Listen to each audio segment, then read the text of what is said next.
stesso Presidente Zaia recentemente ha ammesso doverosamente che una parte importante dei 1016 presunti posti letto del Veneto, in base ai quali era stata attribuita la zona gialla al Veneto, perché come sappiamo dei 21 criteri, un criterio importante è la disponibilità di terapia intensiva.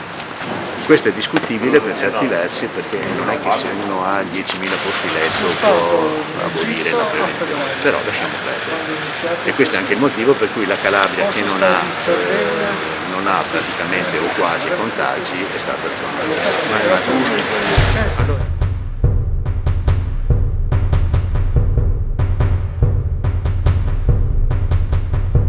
Dei posti di terapia subintensiva, che non ha assolutamente gli standard della terapia intensiva, oltre che non avere il personale, e i posti letto delle sale operatorie, che sono proprio un'altra cosa. Io sono un medico del lavoro, già ordinario di medicina del lavoro. Gli erogatori sono per fare l'anestesia al paziente, non per ventilarlo, quindi le pressioni sono diverse, è tutta un'altra cosa. Ora, questo il Presidente Zaia ha recentemente ammesso questa cosa.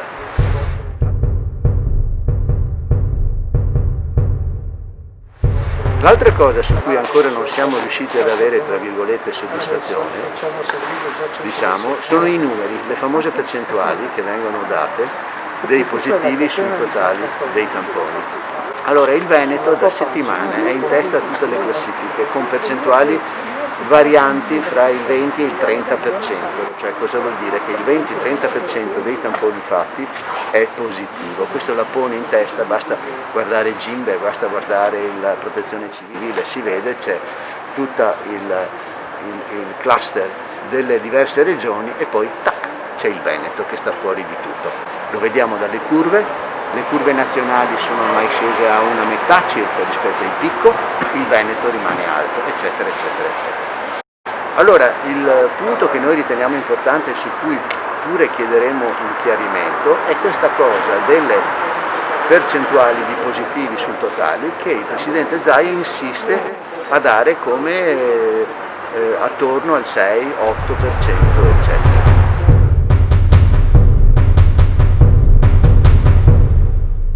Una giornalista la volta scorsa che siamo venuti qui ha capito questa cosa e ha posto la domanda al Presidente Zaia in conferenza stampa. Il Presidente non ha risposto e ha passato la parola alla dottoressa Russo, che è il tecnico responsabile della prevenzione per la Regione, che ha dato una risposta di 5 minuti citando alcuni termini di epidemiologia tipo popolazione, incidenza, eccetera. In realtà non ha dato una risposta chiara. Quello che è emerso però è che si mescolano patate con carote, cioè tutti e due sono tuberi, ma sono cose completamente diverse. I tamponi molecolari e i tamponi rapidi sono due cose completamente diverse. I tamponi molecolari sono esami di biologia molecolare che individuano la sequenza genica, cioè proprio il fingerprint, come si dice, l'immagine che esattamente individua il virus. I tamponi rapidi sono invece antigenici, cioè semplicemente ci dicono se un siero che ha degli anticorpi prodotto nell'animale è in grado di legarsi ad una proteina, quindi i molecolari misurano l'RNA, gli antigenici o rapidi misurano proteina. È come dire che, non so, in cardiologia uno mettesse insieme la pressione arteriosa e la frequenza cardiaca. Sono due parametri, tutti e due cardiaci, ma hanno significati completamente diversi, quindi non si possono mettere insieme due parametri di questo tipo e dare le percentuali di positività sul totale dei campioni. Quindi c'è un grave errore tecnico di valutazione, non so come la dottoressa Russo possa dire queste cose, perché sono cose molto banali che ci sono sui testi di medicina del terzo anno. Seconda cosa, di confrontare questi numeri, questo è l'aspetto più grave, con i numeri dati dal governo, che sono quelli relativi ai tamponi molecolari. Quindi sui tamponi molecolari la percentuale si aggira attorno al 20% e non è confrontabile con una percentuale inventata sul totale dei campioni, che mette insieme due parametri che sono completamente diversi. per non parlare, e finisco, del fatto che i tamponi rapidi o antigenici hanno, secondo Crisanti, il 30%, secondo altri il 40%, o anche di più di falsi negativi. Cioè, cosa vuol dire? Tu fai l'esame, pericolosissimo, fai l'esame, se il risultato è positivo, ok, e la specificità è molto alta, per cui se il test è positivo non ci sono santi, tu c'hai l'antigene e c'hai il virus, quindi questo va bene, è equivalente più o meno al tampone molecolare.